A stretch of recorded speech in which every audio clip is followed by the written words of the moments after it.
Un martinete que hiela la sangre, una confesión que se convierte en arte, una vida al margen de todo lo establecido. Agujetas no fue solo una voz del flamenco, fue una fuerza indomable, una llama viva que ardió hasta consumirse. Rebelde, salvaje, visceral, este hombre rompió con todo lo que se esperaba de un artista. Su cante no pedía permiso, su vida no pedía perdón. Prepárate para conocer la historia de un genio que se negó a ser domesticado. ¿Qué recuerdo tienes de Manuel Agujetas? Recuerda compartir tu opinión en los comentarios y participa en el debate. No olvides suscribirte para recibir nuestro contenido diario y compartir este video. Desde el primer aliento, la vida de Manuel de los Santos Pastor estuvo envuelta en sombras, contradicciones y tierra. Ni siquiera el día de su nacimiento pudo fijarse con certeza. Unos decían que vino al mundo en mayo de 1939, otros que en junio de 1933. Pero Agujetas nunca fue de papeles, ni de reglas, ni de relojes. Él aseguraba, con la crudeza que lo caracterizaba, que nació donde su madre estaba cogiendo garbanzos, en las tablas, un rincón casi invisible entre Rota y Jerez, el mismo territorio andaluz que luego lo lloraría como leyenda. Ese origen incierto, esa falta de partida de nacimiento, esa vida sin fecha exacta, no fue un descuido, fue una declaración.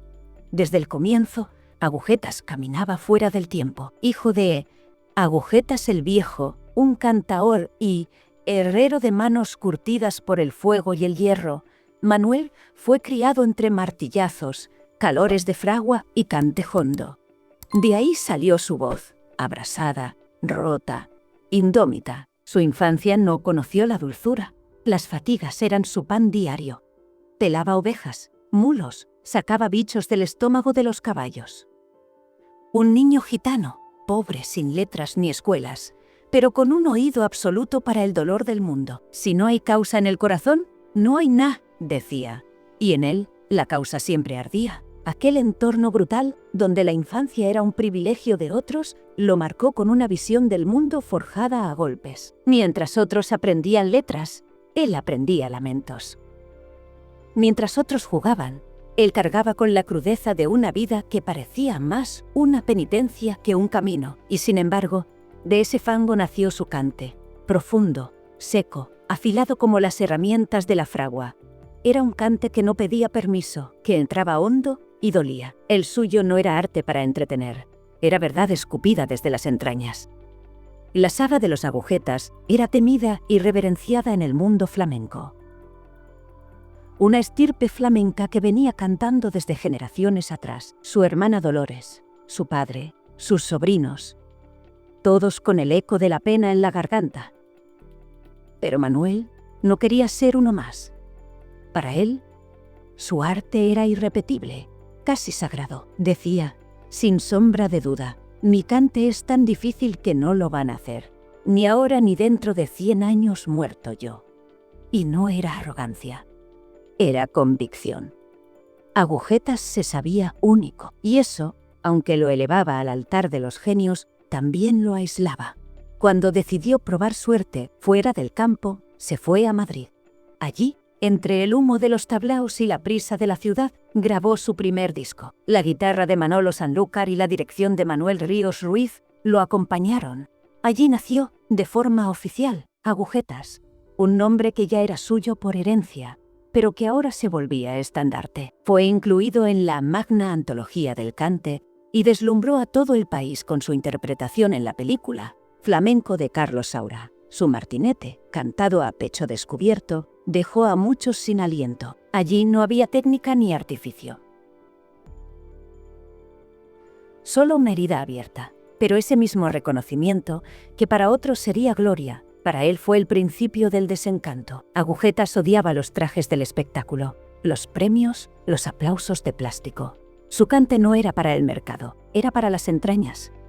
Y pronto empezó a rechazar la industria que pretendía encorsetarlo. Prefería cantar fuera, en Japón, en Estados Unidos, donde lo escuchaban con respeto y no con ruido, donde no sentía la envidia que, según él, lo perseguía en su tierra. Aunque ya era una figura internacional, su alma seguía atada al campo, al barro, a la fatiga. A menudo lo veían trabajar con traje en el campo, cocinar en una barbacoa improvisada con una bañera, cantar en mitad de la nada. Era un hombre sin normas, sin tiempo, sin filtros. Cuando le preguntaban por el duende, se reía. Eso es mentira. Duende, coco y eso, tonterías. El cante es fatiga y causa, y nadie podía contradecirlo, porque cuando él cantaba, el mundo callaba. Pero tras ese genio, había también oscuridad. Agujetas confesó una historia que heló la sangre a muchos. Robó para ir a la cárcel.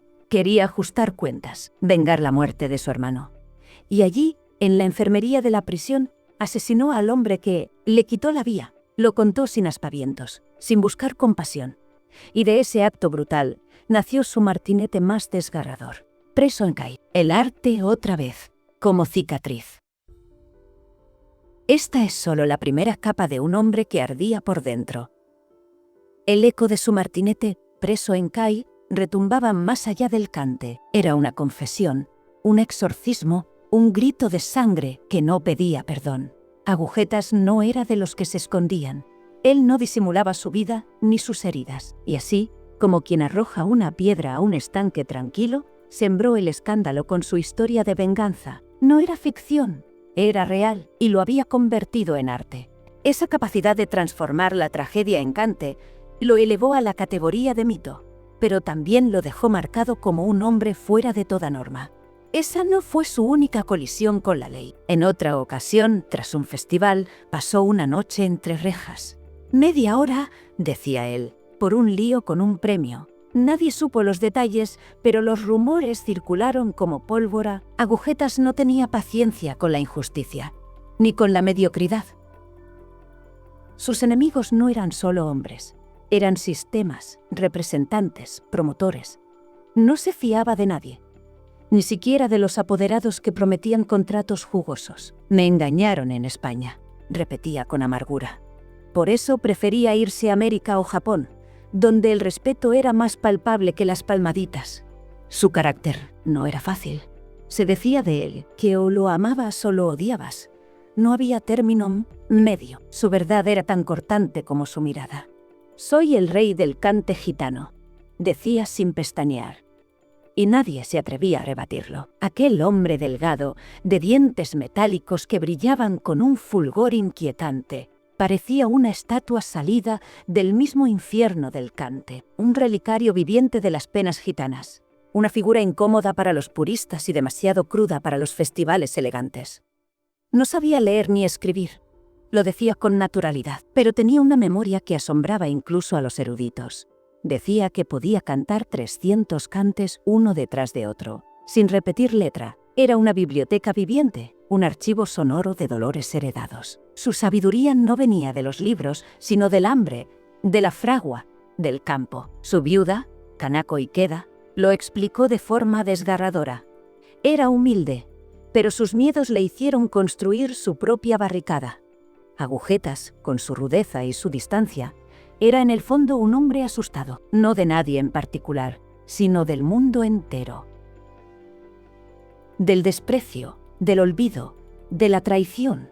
Su actitud hosca, su forma de vivir al margen, era un muro, uno que lo protegía, pero que también lo aislaba. Y entre esas paredes levantadas con orgullo y desconfianza, irrumpió el amor más improbable. Una mujer japonesa. Kanako no solo fue su esposa, fue su escudo, su gestora, su cómplice. Se enamoraron a pesar de las distancias culturales y los prejuicios. Yo soy un hombre libre y me caso con quien me da la gana, decía Agujetas. Y se la trajo desde Japón a Andalucía, como quien recupera un tesoro. Ella no solo bailaba flamenco, lo vivía, y él, con ese instinto feroz, la reconoció como su igual. Kanako asumió roles que Manuel ya no podía ni quería asumir. Administraba sus contratos, organizaba sus giras, hablaba con la gente que él no soportaba. En ella depositó su última confianza. Con ella podía bajar la guardia. Aunque no tuvieron hijos, su vínculo fue absoluto. Ella entendía su silencio, su caos, su código indescifrable. Agujetas, que no se fiaba ni de su sombra, le dejó a Kanako la llave de su vida. Y eso decía más que cualquier poema de amor. Pero no todo en su entorno familiar fue armonía. Su relación con su hijo, Antonio de los Santos Bermúdez, conocido como Antonio Agujetas, fue un drama. Antonio nació con la herencia más pesada de todas, ser hijo del rey del cante gitano, y ese peso lo aplastó. 12 años de cárcel, adicciones, enfermedades. Antonio no pudo sostener la corona que le arrojaron, y su padre, desesperado, intentó rescatarlo. Se lo llevó a Madrid, pero cuando lo vio drogarse en su casa, no lo soportó más. «No entra más en mi casa», dijo, y lo devolvió a Jerez. Sus palabras sobre los drogadictos fueron tan crueles como estremecedoras. Haría como en México, el que fume porros ahorcado. Pero esa rabia era puro dolor, era impotencia, frustración, miedo, porque aunque lo negara, quería proteger a su hijo. Quería que sobreviviera, quería dejarle su casa en el campo, aunque supiera que probablemente no la cuidaría.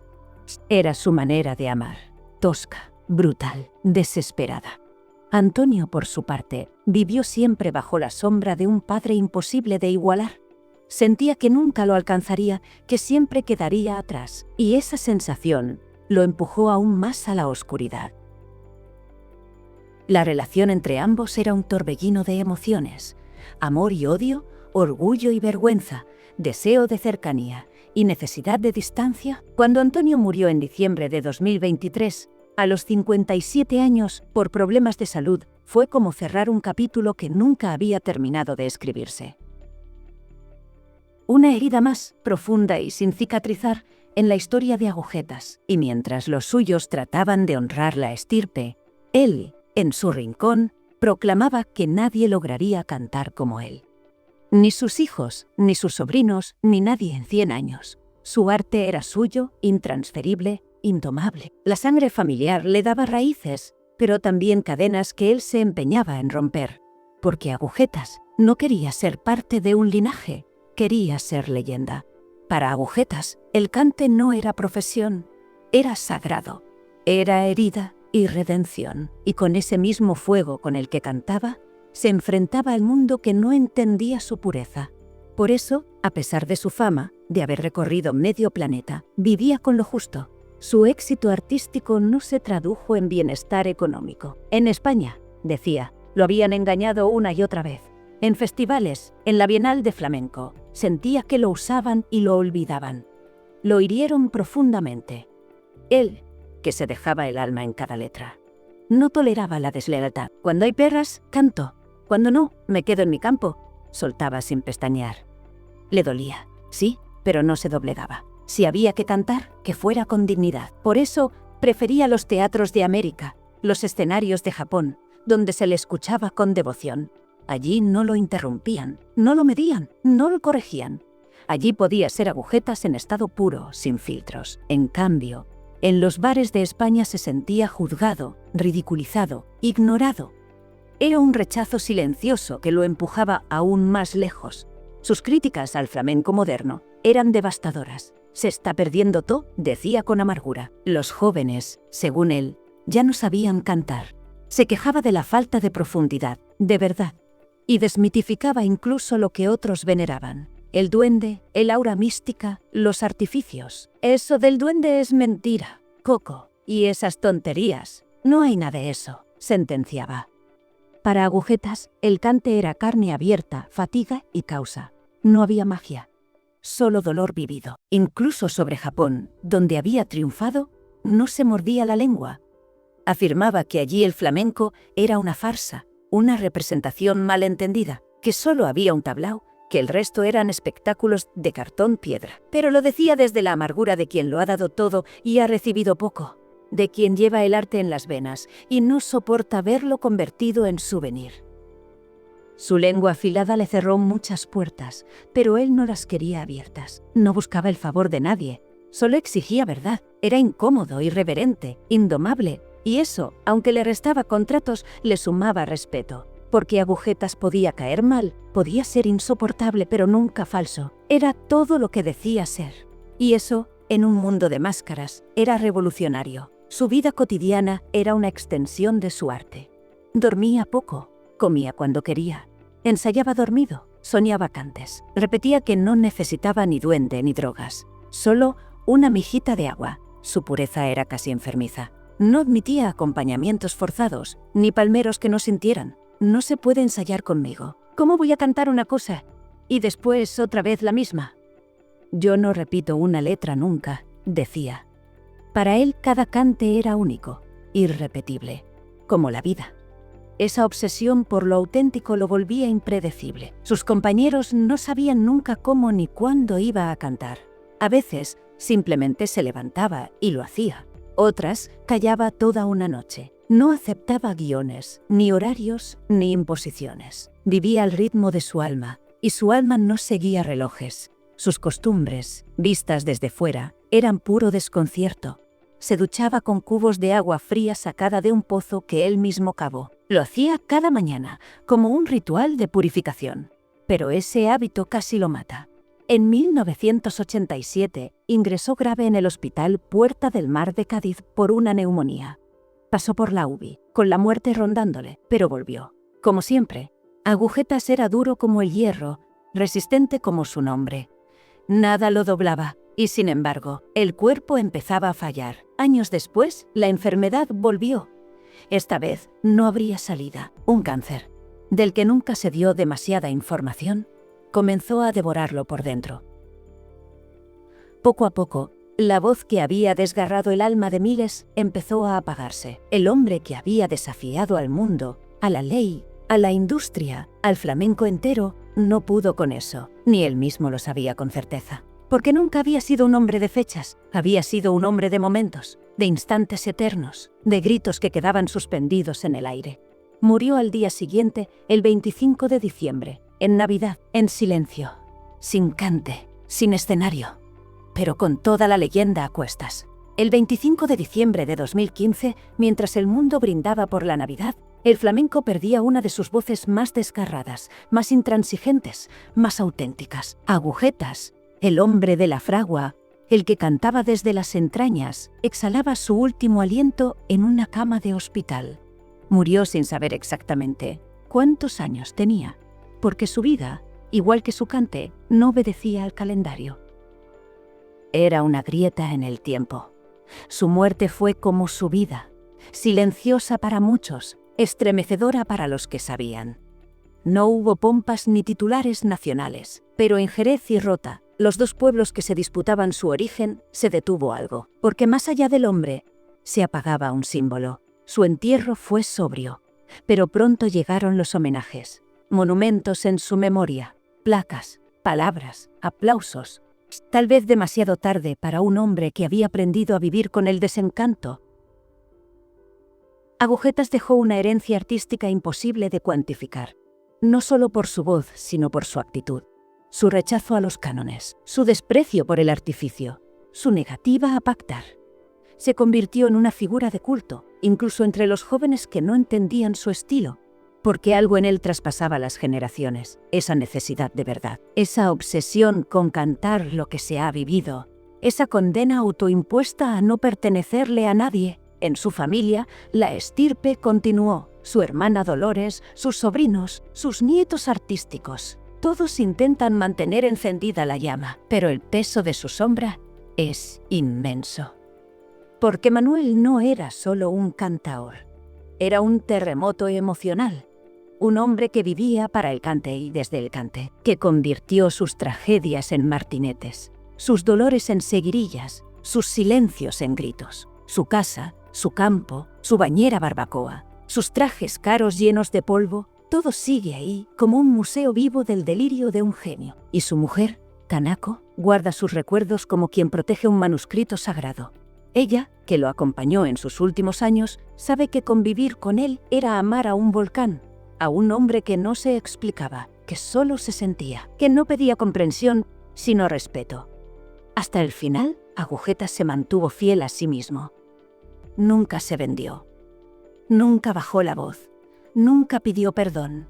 Su cante fue su cruz, su trinchera, su refugio, y también su condena, porque vivir tan intensamente lo consumió por dentro, porque ser libre tiene un precio. Y él lo pagó con cada nota. Hoy su figura sigue creciendo, en cada reproducción de su voz, en cada homenaje, en cada joven cantaor que se atreve a romperse por dentro en un escenario. Porque Agujetas no dejó escuela. Dejó una advertencia.